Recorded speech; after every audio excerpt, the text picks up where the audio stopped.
Anggap aja niru Nabi sinten Isa. Kayak Rasulullah juga gitu, beliau di Madinah, tapi Sayyidina Ali Mu'ad disuruh ke Yaman. Kita tahu kan? Mu'ad, Abu Musa al-Asy'ari, Sayyidina Ali disuruh kemana? Yaman. Dan semuanya dapat tugas apa? Basyiru wala tunaffiru. Napa? Basyir apa? Yassiru wala tu'assiru, basyiru wala tunaffiru. Cung nak ke dakwah gawe gampang, aja gawe angel. Saiki dakwah kan digawe angel. Apa nerangno ilmu kok ana podium regane 3 juta. Kon sistemnya tak 3 juta. Lha nerangno ilmu ora jelas manfaate kok akeh biayane. Aku mulang jalalane 200.000 bontek ora acara bengi iki. Pokok ilmu digawe gampang, apa nerangno ilmu cek repote. Tapi ra nyindir, biasa wae ora usah tersinggung. Apa nerangno ae. Lho tapi nak niati siar ki monggo, tapi aja niati ngaji ora kasil. Niati ngaji wis ngene iki, betul ngaji wis. Saya berkali-kali ngaji ya seperti ini. Karena ajarannya apa? Yasiru wala tu'asiru. Gawe gampang. Gawe gampang nerangnone ya gampang, kitope ya gampang. Masyarakate ya digawe gampang, sing penting ora dosa. Sing penting mboten apa? Riyen Kanjeng Nabi pengen ngaji kadang sahabat ya jek do turu nang masjid. Kadang Nabi nak kesuwen mbek ngenteni ya turu. Aku pengen contoh Nabi selawatan kok dinyek kubu sebelah. Mana ada dalilnya kalau sebelum sholat pujian? Kok ditakoki hadisnya malah repot kabeh. Tapi nak ana wong muni Nabi ku ora dinteni sahabat ning masjid ku keliru. Dhisik sahabat do ngenteni Nabi. Tapi aku ora roh, iku pujian ta ora ya ora roh. Aku ora direkamane. Lah iki senane takok. Ada hadisnya enggak? Padahal nak ana hadisnya ya ora iso maca. Iku tuwenang PD ta kok subhanallah zaman akhir ta apa. Yang jelas sahabat itu ngenteni. Nah gara-gara ngenteni itu keturun. Rai-rai ngene iki nak ngenteni kan keturun. Mulane nak ditakok, dongane iku ngaji apa? Dongane ngaji bismika Allahumma ahya bismika wa amut. Iku dongane ngaji. Ora sing protes, "Nek dongane tiyang turu, Pak." Ya lah ya nak ngaji iku turu. Ngene takoki dongane ngaji apa? Bismika Allahumma ahya wa bismika wa amut. Mergo tapi ini kisah nyata, ono wong alim mubalek ngomong ngono protes. Pak Yai, saya ini orang alim, banyak hafal hadis. Gimana? Tidur pengajian itu sunat. Wah, kaget gini, wong alim tenan. Wong alim tenan, wong kanca kula, sing protes iki kanca kula alim. Ya tak warai dhisik, tapi iki pinter wis. Protes. Kenapa kok sunat? Kata Pak Kiai, pengajian itu pertamanan surga. Di mana-mana pertamanan bikin orang ngantuk. Wah, Kiai nak merapat pengajian, datanglah ke pertamanan surga. Di mana-mana orang di pertamanan itu ngantuk, ngantuk. Makanya anggap saja yang tidur itu, ya di pertamanan surga. Tapi orang untuk ilmu jenenge turu. Jadi mulane kula nu dadi kiai wis lega atine. Sing ngrungokno ya monggo, sing turu ya monggo santai mawon. Ilmuku cukup untuk menganalisis itu. Ilmu saya cukup untuk menganalisis itu. Kalau terang normal ya. Jadi Rasul itu semuanya di pusat kota. Makanya ada litung tiro ummal qura. Ya, semua Rasul itu di pusat kota. Ora oleh Nabi kok wong desa. Tapi desa-desa ini dikirimkan santri-santrinya. Sehingga kita kenal misalnya Sunan Bonang punya utusan San Wijogo.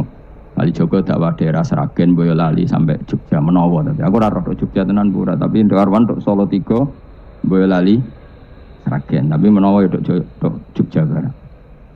Terus Mbah Sunan Bonang punya murid Mbah Soleh yang sampai Sarang misalnya. Itu mulai dulu gitu. Sehingga saya termasuk orang yang bapak saya kandung itu hidupnya itu paling 2 kilo dari makomnya banyak Sunan Ampel, Mbah Ibrahim napa? Asmorokonti. Ya Sunan Ampel itu ketua Wali Songo, itu punya bapak itu di daerahnya bapak saya. Namanya Ibrahim napa? Asmorokonti. Nah, bahasa Arabnya As-Samarkonti. Terus ini punya bapak namanya Jumadil Kubro, itu di Mojokerto. Karena logikanya tadi, ketika dari mana itu Thailand atau Cempo itu ikut Thailand apa Myanmar? Apa Kamboja? Kamboja.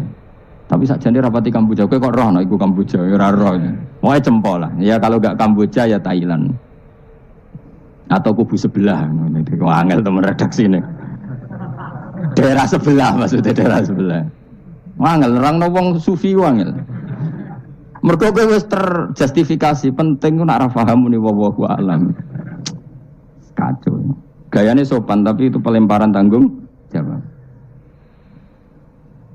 Nah, dugaannya para sejarawan, saya termasuk yakin yang versi ini kan beberapa sejarawan itu kan macam-macam. Ono sing nulis buku profesi, biasanya rapati paham. Umpamanya nulis itu profesi bentuk royalti. Ono sing kiai alim paham sejarah tapi mau nulis wedi ra ikhlas. Biasanya nulis itu untuk golek duit. Ono sing ora nulis ya ora paham koyo kowe, penting seneng kiai. Iku makome ya dhuwur. Ora penting seneng kiai. Nah, keyakinannya banyak kiai itu Sunan Ampel itu lahirnya di Cempa. Jadi dibawa ke Tuban itu sudah ada. Sama beberapa ibu putri Cempa. Karena Tuban itu pelabuhan, kan dulu kan nggak ada akses kecuali apa? Pelabuhan. Maka turun di Tuban, ya di desanya bapak saya. Makanya keluarga besar saya itu dulu ya masih keren lah secara silsilah. Nah, maksudnya intisab ya, entah intisab gen maupun intisab nopo belajar. Ya. Intisab ada dua, ada gen, ada apa? Belajar. Nah, sama intisab nasab maupun intisab sabab. Ini penting saya utarakan. Sehingga orang yang tidak nasab pun untuk barokah kanjeng Nabi Muhammad sallallahu alaihi wasallam, yaitu tadi karena kullu nasabin wasababin mungqatiun yaumal qiyamah illa nasabi wasababi. Jadi wong sing wis gagal nasab ngene iki iku iso intisab Nabi lewat nasab sebab, yaitu napa warasatul ilm apa? Warasatul ilm. Jadi kowe sekali ra alim wis taqabbalallahu minna minkum taqabbal ya karim. Habib ora, ye ora, Gus ora, alim ora, sapa? Muhibbin, pecinta, penggemar. Kayak slang itu kayak ana penggemar itu. Nah, karena bapaknya Ibrahim Asmara Kondi itu wali itu kan ya orang alim. Makanya dia ke Mojokerto. Karena tradisinya wali itu ngikuti Nabi, syaratnya Nabi dakwah itu di pusat kota. Zaman itu pusat kota Nusantara kan Mojokerto, karena di situ ada apa? Majapahit. Jadi secara logika masuk akal kalau Mbah Jumadil Kubro itu makomnya di Mojokerto karena untuk mencari pusat kota. Paham ya? Jadi ini saya setuju dengan versi itu karena coro hitungan-hitungan alim itu masuk akal. Paham apa? Singgah di Tuban karena pelabuhan, milih Mojokerto karena pusat kota. Karena semua nabi itu litung ziro ummal qura wa man haula. Nah, kemudian para nabi ini karena sentral di daerahnya, beliau untuk ke pelosok-pelosok kirim utusan. Itu disebut arsalna ilaihimus. Nah, utusan minimal 2 karena biar ada temannya. Ono konco ngrumpi, konco rembukan. Nah, dhewean kan repot. Nah, 2 ini kemudian ditambahkan 1. Fa'azzazna bisali. Terus sunnah keempat, biasanya dalam proses dakwah itu dibenci banyak masyarakat. Kemudian Allah selalu bikin 1-2 orang yang mau iman dari kampung situ. Ya, dalam konteks ini Habib An-Nat disebut wajah min aqsal madinati rajulu yas'a. Jadi polanya Allah ini akan terulang terus. Kalau kamu di dakwah di desa binaan maka yang nolak banyak, tapi selalu ada 1-2 yang menerima kamu. Nah, ini yang awal 1-2 menerima kamu, insya Allah awal dari kebaikan segalanya. Asal kamu sabar. Dan itu harus dilatih. Dimulainya dari mana? Ya dakwah ilallah walillah. Tapi kalau motifnya sudah uang, akhirnya kita repot. Daerah ini prospek karena ngerti HE kiai. Daerah iki ora prospek, ora roh hae. Akhire sing ora prospek udah mek sugihan di ritual sing kejawen sing cara zahir sirik dijauhi para kiai. Bareng diserang kubu sebelah kene bengok. Nah, kelakuan kok ngono iku apa-apaan, paham ya? Jadi kita ini sudah salah kaprah. Jadi dakwah ning daerah prospek ekonomi maksudnya. Tapi ora gelem dakwah ning daerah bina. Lho kula gak ada cerita niki demi kebenaran kalau ungkapno. Di Pasuruan itu ada desa namanya Cowek. Itu dulu bapak kesana itu pakai truk power. Truk power. Itu kampung situ riyen abangan. Saat ini termasuk menjadi kampung terbanyak hafidnya. Itu sekarang saya teruskan sudah jadi kampung yang maju itu hafid terbanyak, termasuk terbanyak itu di situ. Itu dulu bapak ke situ truknya power. Nah, truk power iso munggah. Sama singkat kecilnya dijak ke sana. Terus sekarang yang dulu dibina bapak saya sudah diputu. Sekarang saya teruskan. Saya masih dakwah di sana. Kadang ya doa ke saya. Keren. Mulane kula nganti saiki ya ora perlu tak ceritakan, saya masih punya desa binaan di Kalimantan, di beberapa daerah itu santrinya ngaji di saya tak bina karena tadi ada yang di sentral, misalnya saya di Jogja gini namanya sentral. Kemudian ada yang dikirimkan ke desa-desa apa? Binaan. Dan itu cukup delegasi karena kalau kiainya induk ikut nguyur ning kono, engko terus kene kosong. Kadang tuke wayoan tok ora binaan. Ya ora apa-apa halal, tapi kadang iku binane ra kasil tapi wayohe kasil. Ya wong akeh ya macam-macam. Kowe ora usah protes. Engko nang protes ustaz juga manusia, jawabe mau ngono ustaz juga manusia. Intinya itu menjadi inspirasi Rasulullah kemudian bikin dakwah tadi. Makanya Rasulullah ketika sugeng rungono Nabi jelaskan pada akhirnya di mana? Madinah kan. Anggap saja Madinah itu ya Umayyah Qura. Tentu Umayyah Qura pertama itu Mekah. Terus kampung kedua Nabi Budi Madinah. Saya beri contoh ya. Attab bin Usaid diutus di, ada yang baca Asid, diutus di Mekah. Ali, Abu Musa al-Asy'ari, kemudian siapa tadi? Mu'ad, itu diutus kemana? Yaman. Terus beberapa sahabat diutus ke Ethiopia, ke Habasyah. Itu malah banyak sekali, termasuk Sayyidina Utsman. Banyak, paling banyak itu yang delegasi kemana? Habasyah. Tapi ada yang cerita itu pasnya agak Ethiopia, sekarang sudah jadi negara sendiri, Eritrea atau apa namanya. Tapi ya masih wilayah apa?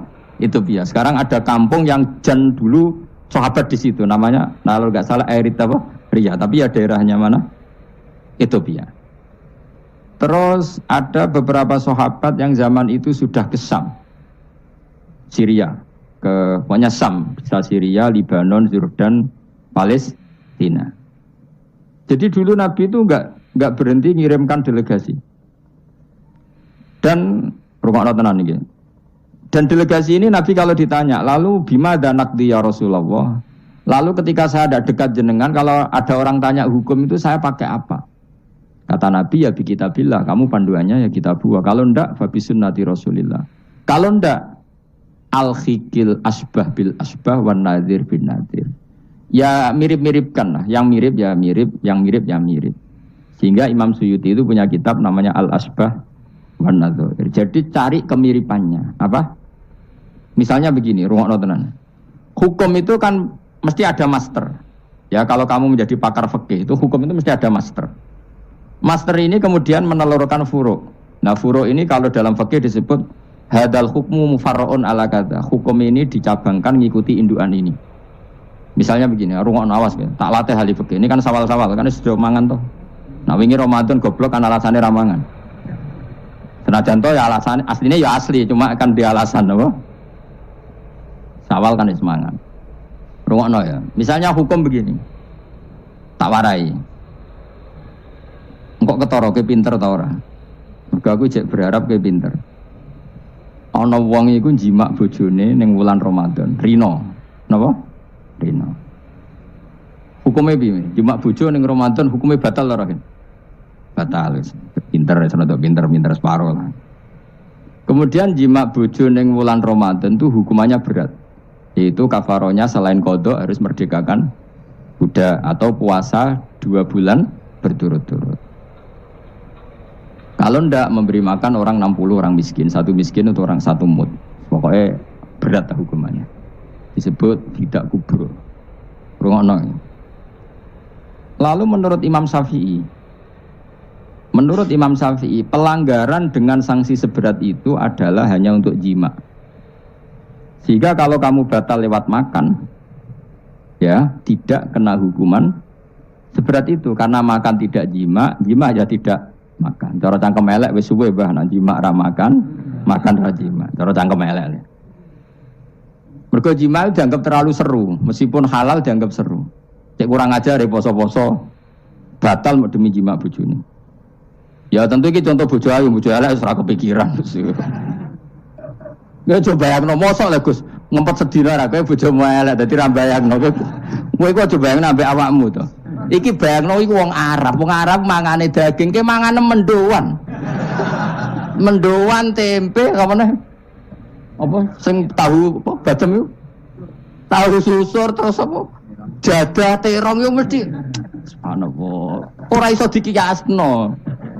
Wis mangane menduan bojone elek ya ora ngarah kecelakaan ngono.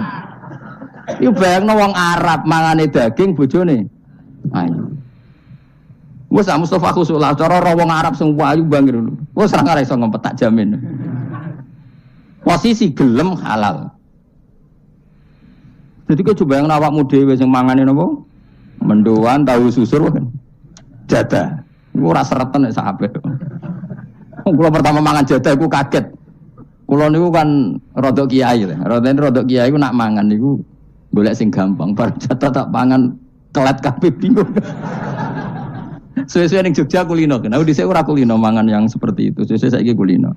Alhamdulillah ora tau keleleden. Pertama keleleden. Aneh cara daerah kula kan apa? Aneh. Pomene jenenge jadah kok elek. Kira apa maknane jadah? Jenenge tok sing elek, rasane enak. Maksudnya jadah ketan sing enak ora mbok terusno. Oh, musuh zaman hop kene bahaya nek gak diterangno detail. Rungokno tenan, iki tak latih alim ya, mergo ilmu barokah. Kula nu untuk barokah ulama-ulama sing mun kabundut maupun sing ijek sugeng. Kemana? Sehingga cara Imam Syafi'i ya jima itu tidak makan itu tidak.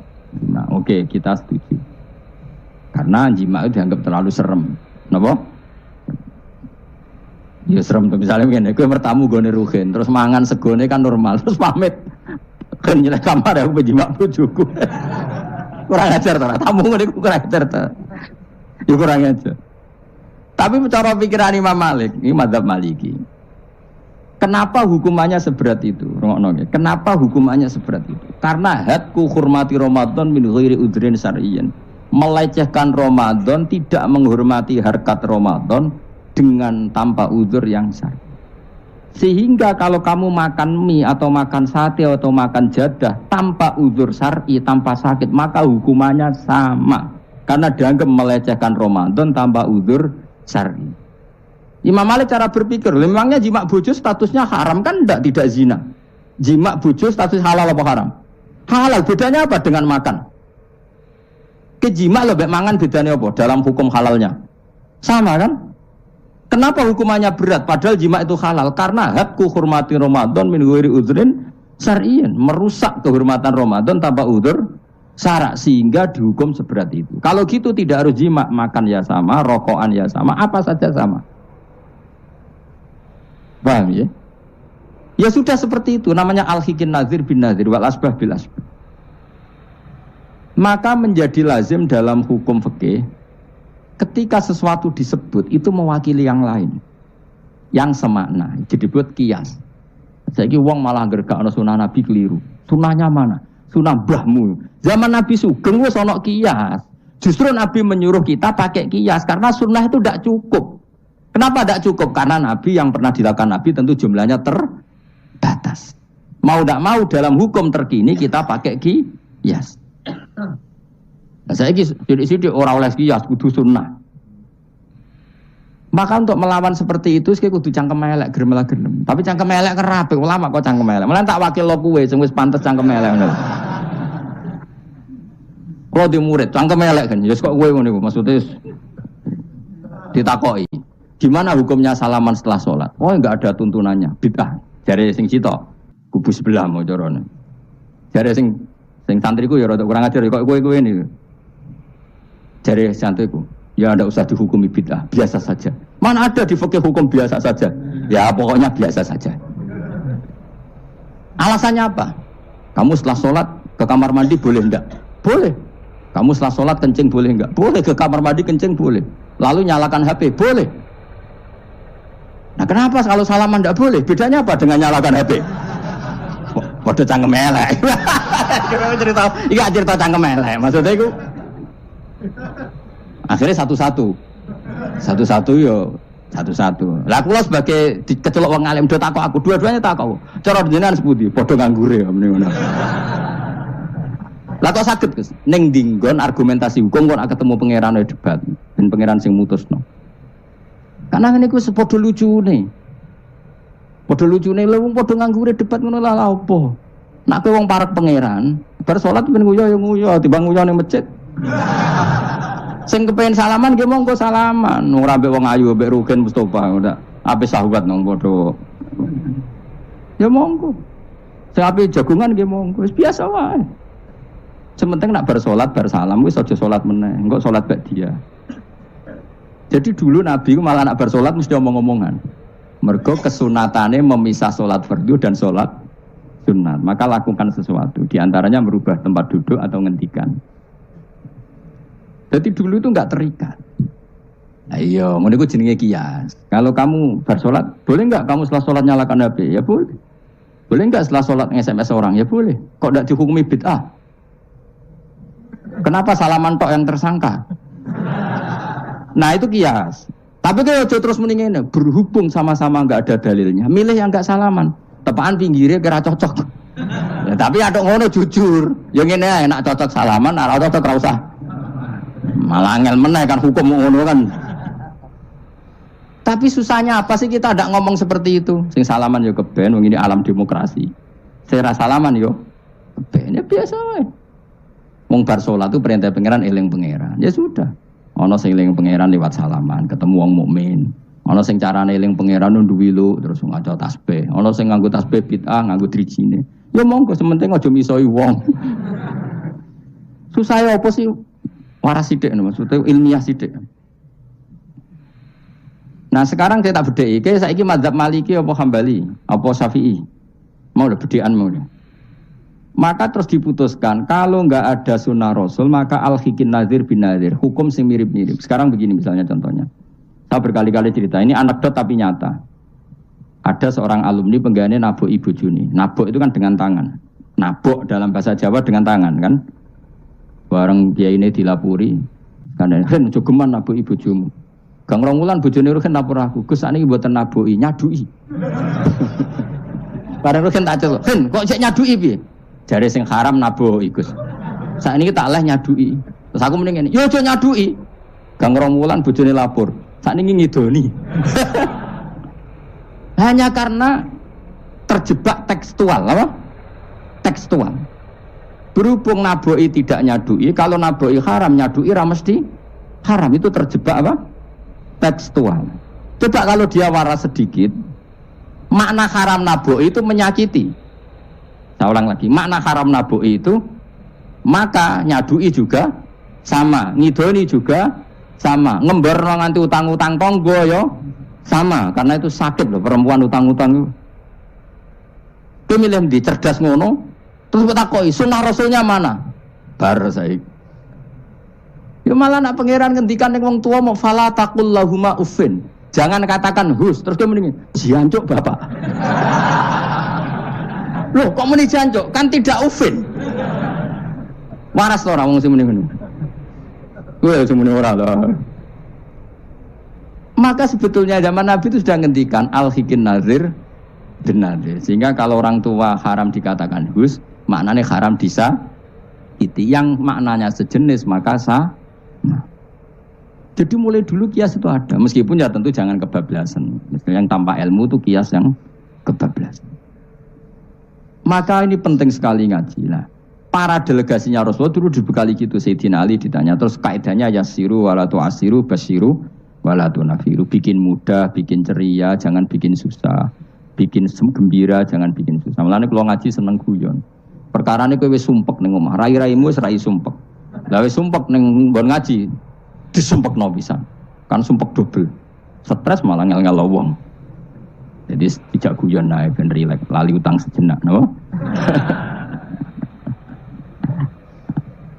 Mergo nak dawuh Nabi jelas basiru berita gembira. Pokoke teko ngaji ra paham lah swarga, wis pokoke kayak berita gembira. Mbok tenan apa ora sok ben kok. Cocokane sok ben. Ya agak-agak tenan, aku ikhlas ya tenan. Mulane cara kiai-kiai kuno nak ngakali. Yo kowe ngaji mbek aku mesti swarga, asal ikhlas. Ana tambahane ana asal ikhlas wae. Jadi saya ulang lagi ya, kias itu enggak bisa dihindari karena yang dialami Nabi itu hanya jumlahnya terbatas. Lalu sahabat tahu ini hukum ini ikut partai ini partai ini. Tahu karena al-hikin nazir bin nazir wal albah bil asbah. Tadi Imam Suyuti ngarang kitab Al-Asbah wan Nadzair. Jadi cari mirip-miripnya. Misalnya gini, tak beri contoh. Aku sholat kan ya, Allahu Akbar. Kemudian ada setengah upo, bukan sampai satu, titik, tilik terus telak. Itu kecelok makan apa kecelok keuntal? Loh, cilik keelek. Kecelok makan apa kecelok keuntal?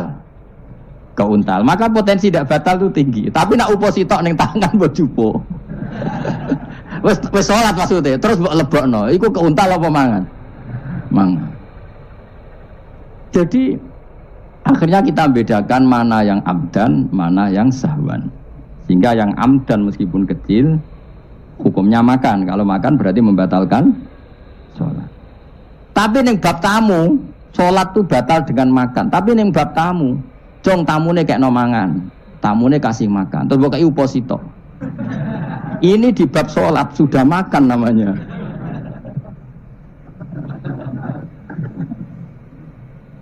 Paham ya? Ning bab sholat, sing darani mangan batal lu sak upo apa kudu sak piring? Sak upo. Nah ning bab nyugoi tamu, sak piring apa sak upo? Sak piring. Sama-sama istilahnya makan, tapi orang akan tahu konteksnya. Makanya dibutuhkan kontekstualis muqtadul hal, bukan sekedar tekstual. Nah sekarang orang malah mau didorong supaya terlalu tekstual, ya tidak bisa. Apa ngajak goblok bareng? Lah nak nuruti bid'ah kowe ngaji bid'ah, mana ada Nabi wa tafsir Jalalain. Wong Jalalain ora ngono. HP Nabi ora tau nganggo HP. Pemene WA nang tambah ora tau. Partai, zaman Nabi apa ono partai ngene iki. Sesuai tak takoki, lha kowe salat kok ning Indonesia, Nabi ora tau lho salat ning Indonesia.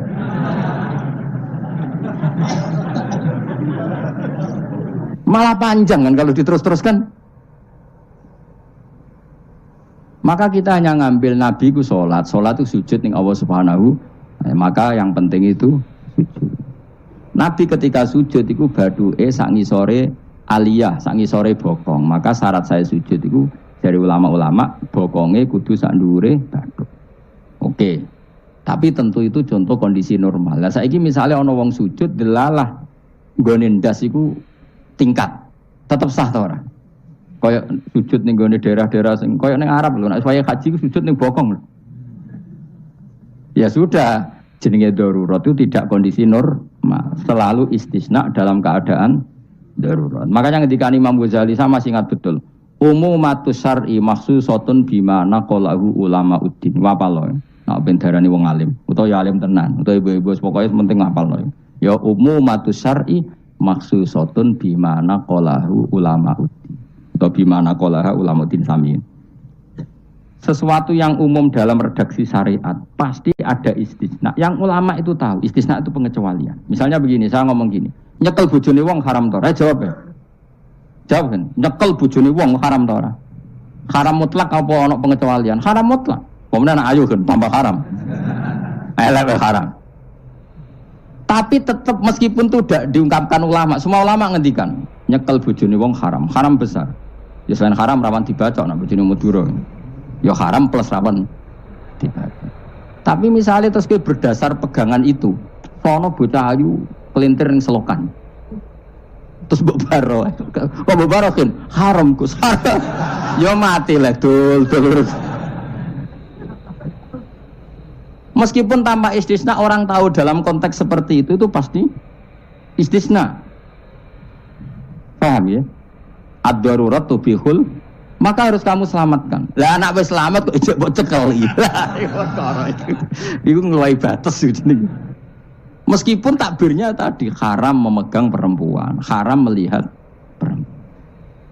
Ada aturannya. Maka ulama kemudian membuat beberapa pengecualian. Haram melihat perempuan kecuali untuk kesaksian, untuk mulang, untuk mergawe. Untuk mergawe kalau wong soleh lah nak haji, gelem ra gelem ndelok pramugari. Kan gak ono pramugari kok Mustafa jenggoten-jenggoten.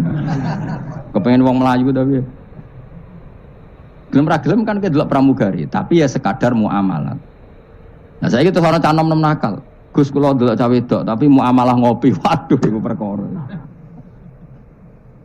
Sing muamalah ngopi ngene lho, ana kiai saleh lunga maro Jakarta, kepengin ngopi terus mandek, kebetulan bakule ayu. Lha iku halal. Mergo niate ngopi kebetulan bakule ayu. Nah kowe kan mbok bidhe, mana bakul sing ayu?